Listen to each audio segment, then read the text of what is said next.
Family spots their dead father who vanished more than a decade ago in an unexpected place. As strange as it sounds, death is a natural part of life, and at some point, someone close to you is going to pass away. You'll have to process the loss and try to move on as best as you can while trying to reestablish some sense of normalcy. But what happens when you think you see the person you lost? Are you losing your mind? Or has the person really come back from the dead? How would you cope? One family from Australia knows exactly how that feels. One day, more than a decade after the loss of their patriarch, and after moving hundreds of miles away, they see a strange figure staring at them. Little did they know that the event would change their lives forever. Their quest for answers brings back old emotions they thought they dealt with, and it uncovers a plot so secret that only one person knew about it. Australian native Russell Jenkins seemed to have it all. He had a beautiful wife named Sandy and a lovely home in the suburbs of Werribee, a few miles away from bustling Melbourne. But that wasn't all they had going for them. Russell and Sandy were the proud parents of two sons, Ethan and Charlie, who were only 2 years apart. The four Jenkins formed a stereotypical nuclear family, but unbeknownst to them, something was about to change their lives forever. One evening, Russell and Sandy got into an argument, and like many other couples, it didn't seem like a big deal. Everyone argues, right? Well, that very argument was the catalyst for the events which soon followed. With tensions at an all-time high, Sandy thought it would be best to take the boys to a different part of the house to help alleviate the tension. Russell, on the other hand, decided to distract himself by watching sports on television. Sandy, Ethan, and Charlie watched a movie, and for a while, it seemed like things were getting back to normal. But at around 9:15 p.m., she heard a loud noise coming from outside. The source of the sound was one that she knew fairly well, her husband. The sound was Russell's Toyota Yaris pulling away from the driveway. It was apparent that he was still upset. He hadn't told anyone that he was leaving. Sandy thought that he needed some time to himself. Surely he'd be back before morning. The morning came, and there was still no sign of Russell. Sandy was surprised because it was out of character for him to be gone for so long. He'd never done it before. Even with that, Sandy was stunned when the police officers came to her home the following morning. The officers said they'd found Russell's car at the Laura Australian Rules football grounds. It was 18 miles away from their home. And there was more bad news. The car wasn't empty. All of Russell's belongings were in the car. Wherever he had gone, or wherever he was taken, he didn't have his keys or wallet.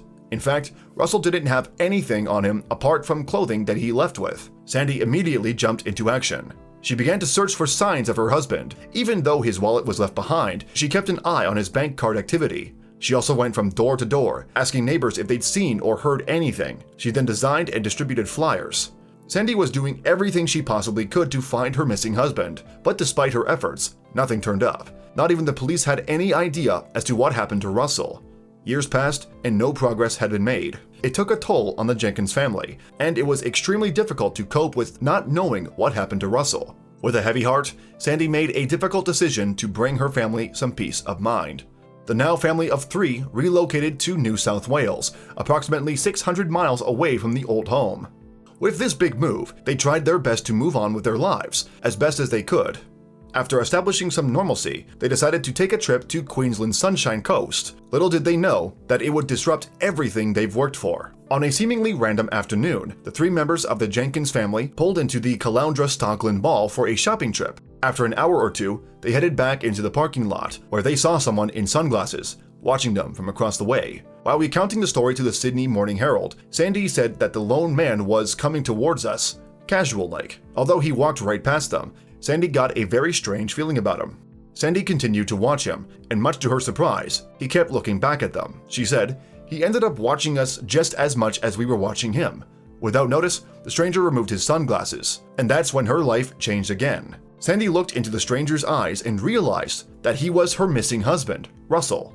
The man who disappeared without a trace almost a decade ago was now within arm's reach. All of her hard work, and there he was, alive and well. Sandy was so shocked by the encounter that she could not find the words to talk to him. She was too traumatized to do anything but look at him in horror. She and the boys drove off, but little did they know that they would cross paths sooner than anyone expected.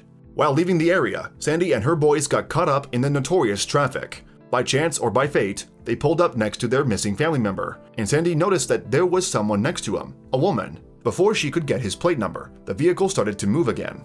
Once the family was safely home, Ethan had an inkling that the strange man they'd encountered in the parking lot was his missing father.